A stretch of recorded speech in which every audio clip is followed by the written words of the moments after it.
Investing in real estate, should you do it with a partner or should you do it by yourself?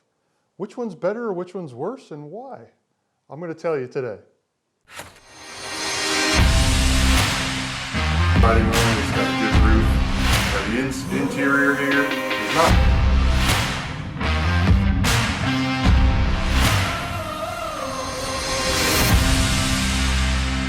All right, so investing in real estate, should you do it with a partner or not? Okay, there's some advantages to both ways. Let's talk about doing it all on your own, okay?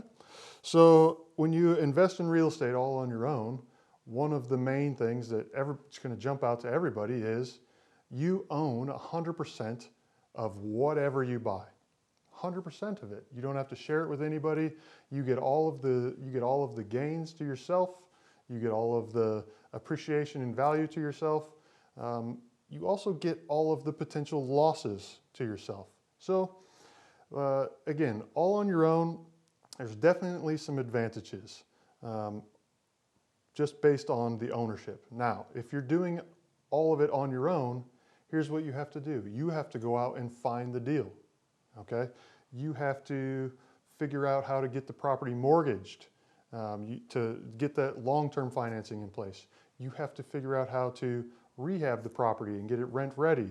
Next thing you know, you have to show it and find the tenant to move in, and then you can manage the tenant long-term. It can be very involved if you're all on your own.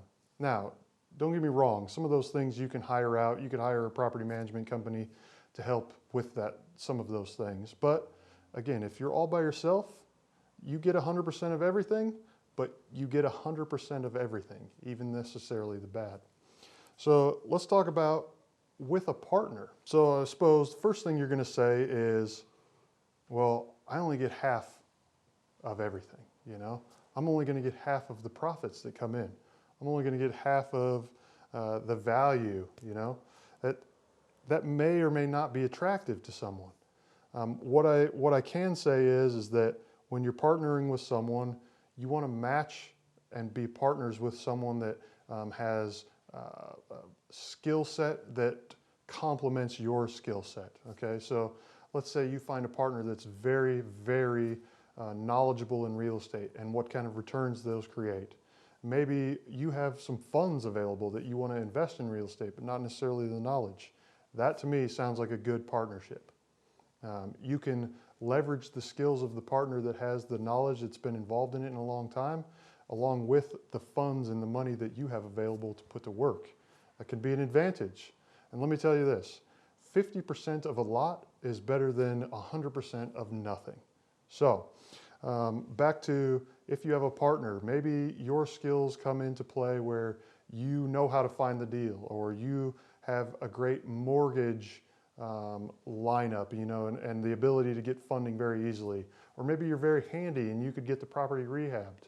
Again, those types of skills that you could bring into the partnership, as long as they coincide with the other, that's going to make for a great relationship.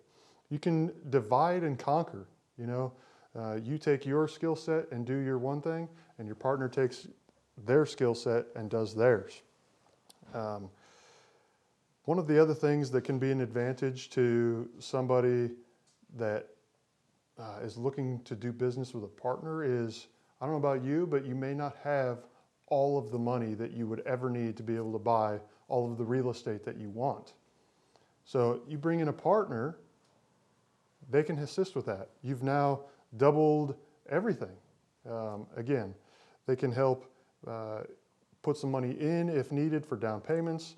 They can help with their credit, assuming they have good credit. That can be an advantage as well. Something that you would probably want to look for in a partner is someone that has good credit that you could leverage along with them. Again, it's a partnership that you want to complement each other. Each other have complementing skill sets. Another thing that you want to consider if you want to do it all by yourself or if you want to do it with a partner is how active or passive you want to be, okay? If you're doing everything yourself, taking it all on yourself, it all lies on your shoulders. You're the one that has to do everything. You're going to be very active. You're going to be the one finding the deal. You're going to be the one rehabbing the property and lining up the mortgage and getting the tenants in place and so on and so forth. You're going to be very, very active. Whereas you bring in a partner that may already have all of those systems in place, like say what I do, that can help then leverage and get your time freed up for yourself, where maybe you can invest some funds, but keep your time very passive and still be invested in real estate, implementing the skill set of your partner that you bring on and that already has all of those systems in place. If you join into a partnership, you want to understand what each other's goals are, okay? We talk a lot about what criteria you have and you know, making sure that your goals align with your partner's goals. If your goal is to create a lot of cash flow and be in a cash flow market that's just producing as much cash flow as possible, maybe that's not what your goal of your partner would be. They want to be something that's in something a little bit more growth appreciation. You know, you want to make sure that those things align. Partners can be in different ages. That's not necessarily going to matter, but keep in mind, if someone is at a higher age level than you, maybe they want to be less aggressive, whereas someone that's a little bit younger may want to be more aggressive. All things to consider when you're thinking about working with a partner. In the end, I don't think there's a right or wrong answer, okay?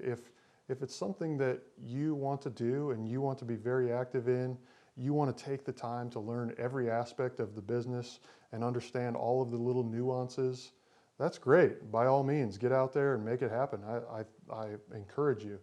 But if you're looking to invest some funds in real estate, find a partner that maybe has all of that knowledge and knows all of those nuances and has those systems in place like I do, and invest with them. Again, 50% of a lot is better than 50% of nothing. So one other thing that you could look at when you're picking out a partner, if you decide to go that route, is the personality style. Not only do you have to have similar investment goals, but you should have complementing personalities. Whereas if you find a partner that is a little bit more of a ready, fire, aim kind of a guy, and you're a little bit more of a ready, aim, fire kind of a guy, maybe that complements each other, where your partner says, hey, let's jump into this and let's do this big multifamily. And you're like, okay, that sounds good, but let's look at this and let's crunch some numbers here and determine what kind of return are we going to get? Does that meet our criteria? So you get a little bit more of the visionary of the partner and a little bit more of the, I don't want to say realistic, but a little bit more of the realistic side from the partner as well. They complement each other. All right, so investing on your own or with a partner, either one of them, you can be very successful. I promise you that. As long as you get out there, take some action. Find the right partner if that's what you decide. Make sure they have complementing skills to your own and similar goals in mind. My name's Aaron Impens. Thanks for tuning in. If you guys want to keep learning some new knowledge, some experience that I've had, maybe some tips, smash that subscribe button, give me some likes, and we'll see you next time.